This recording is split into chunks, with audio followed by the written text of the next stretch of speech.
तुझे पता है आज टीचर ने क्या पढ़ाया हमें? क्या पढ़ाया बता तो। टीचर ने कहा पृथ्वी को बुखार आ रहा है। क्या? बुखार? पृथ्वी बीमार हो गई है। अच्छा। हाँ माँ, पृथ्वी का तापमान बढ़ रहा है। टीचर ने कहा इससे हम सब भी बीमार हो जाएंगे। ऐसा क्या? टीचर बोली बारिश नहीं होगी, गर्मी बढ़ेगी, सब जगह रेगिस्तान हो जाएगा, सब जीव जंतु और हम मर जाएंगे।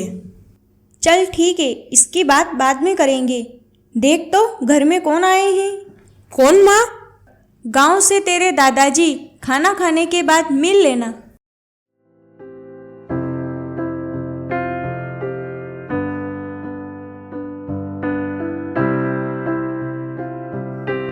प्रणाम बाबूजी। जीते रहो बेटा। ऐसे अचानक चले आए? चिट्ठी भेज दी होती तो मैं लेने आ जाता। नहीं बेटा, तुम इतने व्यस्त रहते हो, अपना क्या है, खाली बैठे थे चले आए। वैसे गांव में हाल बुरा है बेटा। क्यों, क्या हुआ बाबूजी? मालूम नहीं पड़ता बेटा, सब कुछ बदल रहा है, किसी का कुछ ठिकाना ही नहीं रहा। मार्च अप्रैल में बारिश हो जाती है और इतनी तेज की कटाई के लिए तैयार फसल खराब हो जाती है।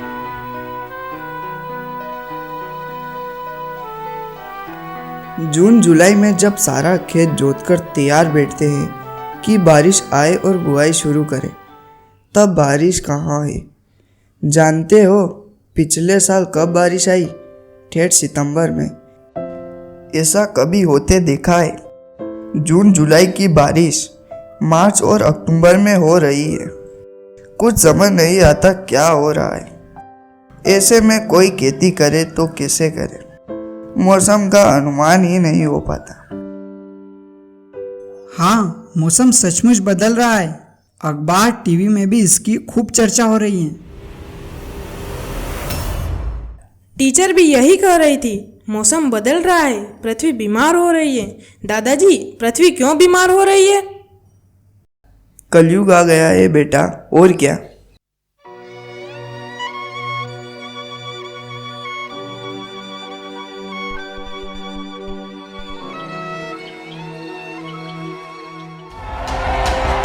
कर भला तो। नमस्कार, परसों तक चैनल में आपका स्वागत है। मैं नवीन शर्मा। अब सुनिए परसों तक चैनल की तेज तरार खबरें। चीन में असमय की बारिश से भारी बाढ़ आ गई है। पानी बीजिंग शहर में घुसने से लाखों लोगों के लिए संकट पैदा हो गया है। राहत कार्य जोरों पर है। कलयुग, घोर कलयुग। यहाँ बूंद बूंद के लिए तरस रहे हैं, वहाँ प्रलय मचा हुआ है। वैज्ञानिक इस असमय की बारिश से परेशान हैं। उनका कहना है कि यह पृथ्वी की जलवायु के बदलने का एक और प्रमाण है। और देश के अधिक निकट समाचार है कि गंगोत्री का हिमनद पिघलने लगा है। बर्फ की बड़ी बड़ी सिल्लियां नीचे की ओर बह रही है, जिसमें अल्मोड़ा, देहरादून, ऋषिकेश आदि निचले शहरों के लिए खतरा पैदा हो गया है। गंगा का जल स्तर बढ़ने के भी संकेत हैं। इसे भी वैज्ञानिक पृथ्वी के गर्माने से जोड़कर देख रहे हैं। मेरे साथ इस समय स्टूडियो में मौसम विभाग के अध्यक्ष डॉक्टर विजय गुप्ता हैं। उनसे समझने की कोशिश करते हैं कि यह सब क्या हो रहा है। विजय जी, स्टूडियो में आने के लिए आपका धन्यवाद।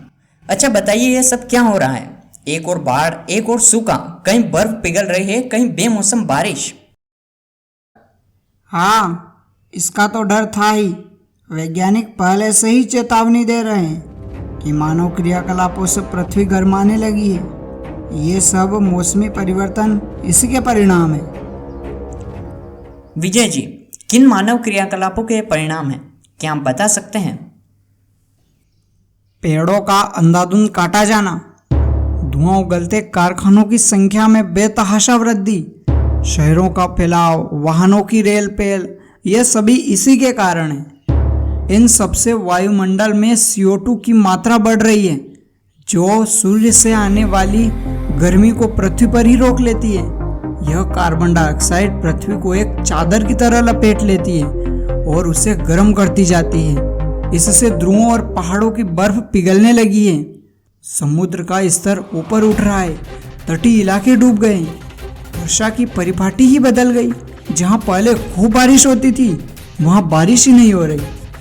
हमारे देश में भी यह सब देखा जा रहा है। पिछले साल कृषि पैदावार इसी कारण चौपट हो गई थी।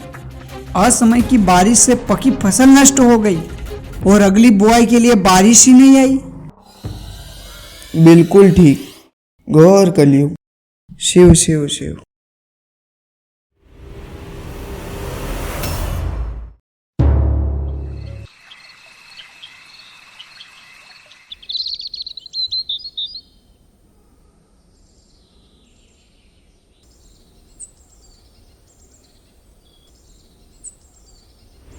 मैम, आपने पिछली कक्षा में कहा था कि पृथ्वी को बुखार आ गया है और इससे हम सब बीमार हो जाएंगे। पृथ्वी को कैसे ठीक किया जा सकता है? कौन सी दवा पीने से पृथ्वी ठीक हो सकती है ताकि हम सब बीमार होने से बच सकें? रवि, तुमने बहुत अच्छा सवाल पूछा है। पर पृथ्वी का बुखार उतारना आसान नहीं है।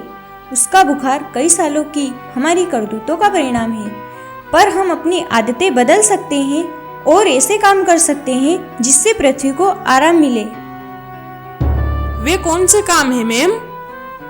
तुम में से हर बच्चा सभी वस्तुओं का किफ़ायती उपयोग करे। बिजली का, पानी का, भोजन का, कागज़ का, कपड़े का, इनमें से किसी का भी अपव्यय मत करो। ये सब पृथ्वी से चीज़ें निकाल कर बनाई जाती है। यूँ समझ लो कि पृथ्वी की छाती फाड़ कर।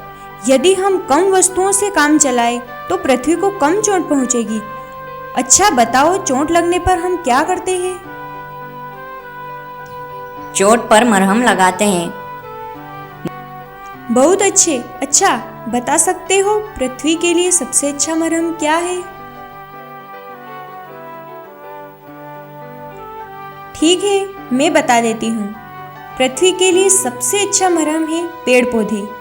यदि पृथ्वी का शरीर पेड़ पौधों से ढका रहे तो उसे चोट नहीं लगती और उसके घाव भर जाते हैं। तुम सबको अपने घर के पास एक पेड़ तो लगाना ही चाहिए, और केवल लगाना ही नहीं है, उसकी देखभाल तब तक करनी चाहिए जब तक वह बड़ा न हो जाए।